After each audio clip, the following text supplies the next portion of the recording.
What's up, you guys? Marty Schwartz here, GuitarJams.com again. Last video I did was really fun, and it was me answering some questions that I get a lot. I'm going to do that again here because I've been getting a lot of questions from more beginners who want to know a little bit more about guitar theory, or music theory, really. And theory just means the how and the why it works, how it works, and the, secrets, opening Pandora's box of music. But what I would say to get going, if you're a beginner and you want to know a little bit more about theory, the first thing, especially for guitar, is you want to kind of memorize the low E and the A strings up and down the neck. That's going to be really important. The next step, besides just playing and having fun, but for the theory, the next step would be to kind of start grasping what are called intervals. An interval is how two different notes sound together, the sound that they make. And so the thing I'm going to focus on now, I'm going to show you a really cool little chord technique that are basically just based off of the 4 bar chord shapes.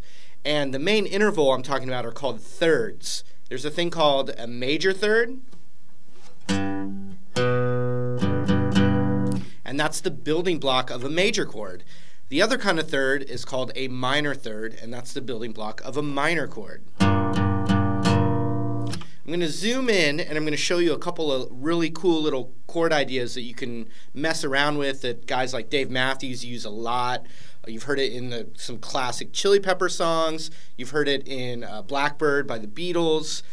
The list goes on, but this is a really cool trick if you're kind of in a rut and you're bored with, like you're writing a tune and it's bar chords and you're kind of sick of it. You can mess around with this little technique and get some fresh ideas. So, real quick, I have a theory DVD set, and I believe my buddies who gave me my first kind of shot here on the internet, Next Level Guitar, I think they're actually, we're going to give away some of my theory sets with one of their promos that they got going on. I'm going to leave a link down there.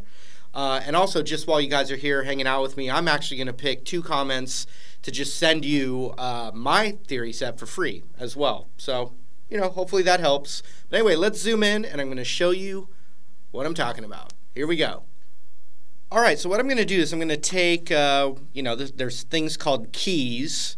So I'm going to take the key of G, which, if you're working on those bar chords, the chords are G major, A minor, so there's no middle finger there, B minor, C major, D major, E minor, and then a weird kind of F sharp minor, back to G. Now it doesn't, if you do it with the roots on the A string, you've got G major right there,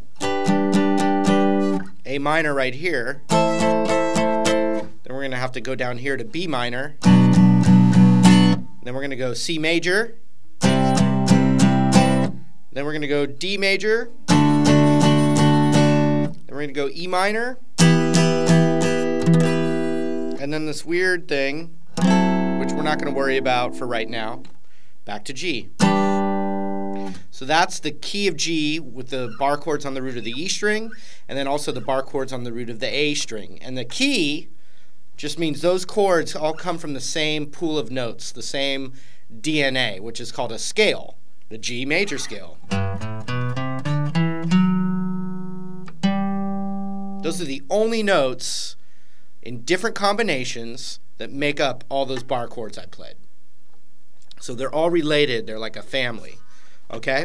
Now check this out. If I just took a G major to an A minor to a B minor to a C.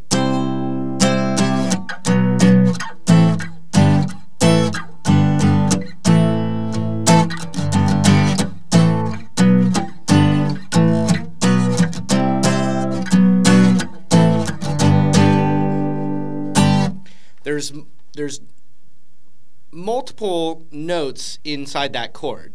And what I'm going to show you, and like I said before, someone like Dave Matthews and Chili Pepper songs, Beatles, There's so many others, but those are just some of the guys I was thinking of when I thought of this lesson. Instead of playing the full chord, which is it's a full six string chord here, what we can do is that we can actually take some of the notes out and just play that interval, that third interval that I talked about in the intro here. And let me show you what it is. You got a root, and that third interval from this bar chord is where that middle finger is on this chord. So what I'm going to do, instead of playing the whole chord, I'm actually just going to play that root and that major third up here. Oops, let's see if I reach it here. But there's some technical things we have to do with our left hand to pull it off. And here's what we're going to do. Our index finger is actually going to mute all the strings except for that note and this G string here. So when you strum it, you can hear that I'm hearing that, and then these are muted.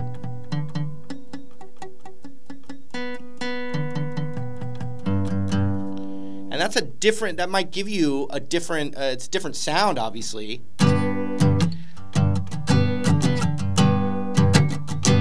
Now on acoustic or electric, it's kind of cool because you get that percussive sound of those muted strings.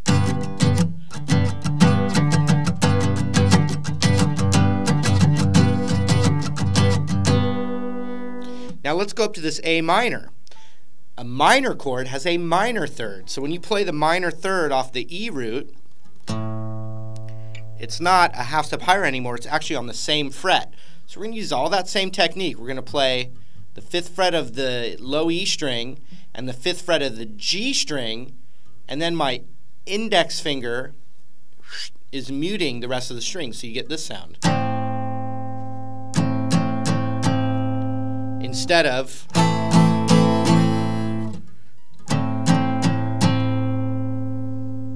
and it just has a different quality to it that you can use if you like it, or to mix up.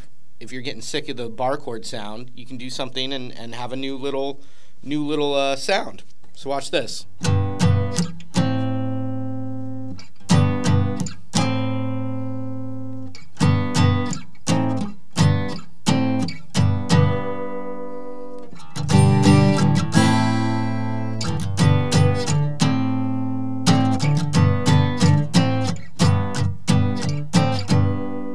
This is also cool if one guitar player or piano player or any other instrument is playing like a full chord.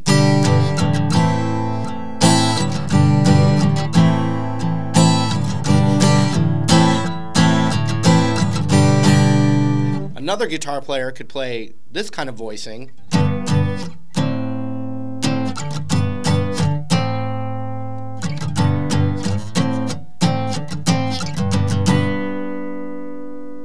And now you've kind of got a ensemble sound, orchestrated sound. Okay, let's keep going. We got G major, A minor. The next chord's B minor, so you just move it up a whole step. The next chord's C major, so we move it up a half step.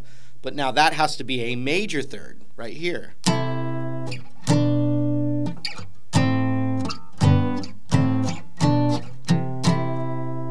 D major is that up a whole step, and then E minor has that minor third interval. Then we've got that weird chord, but when we're only doing the third interval, it's a root and a minor third. So right now, my index finger's on the 14th fret of the low E, and my middle finger's on the 14th fret of the G.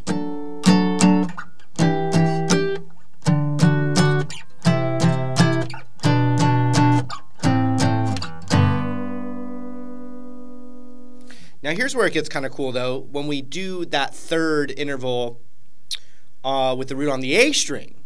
So the G, and this is straight from Blackbird actually. He's adding a little octave open G in there, but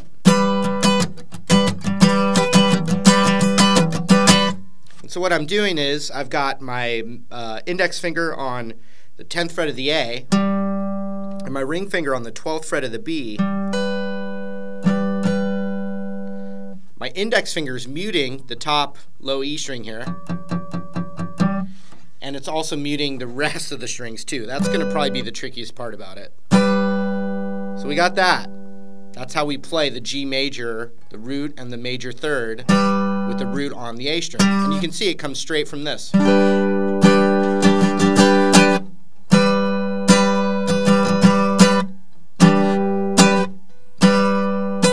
So we're just playing this kind of bar chord, but we're taking away some of the notes. Okay, A minor, move that up a whole step, so that's an A note right there.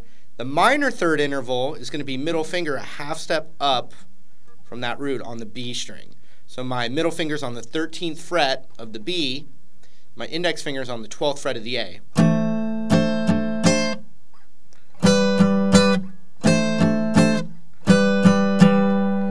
And I'm keeping my index finger on that root no matter where I go. So if it's a minor, it's that middle finger a half step, and if it's major, it's the ring finger a whole step higher. So watch this. We got G major, we got A minor, we could go all the way up here for B minor, but it's also right here, B. C major is a half step up, and it's major. D major, E minor, F sharp minor flat 7 is what it's called. We can just look at it as a minor interval here. Back to G. So watch, when I combine those voicings with the root on the E string and the root on the A string, now you have some options.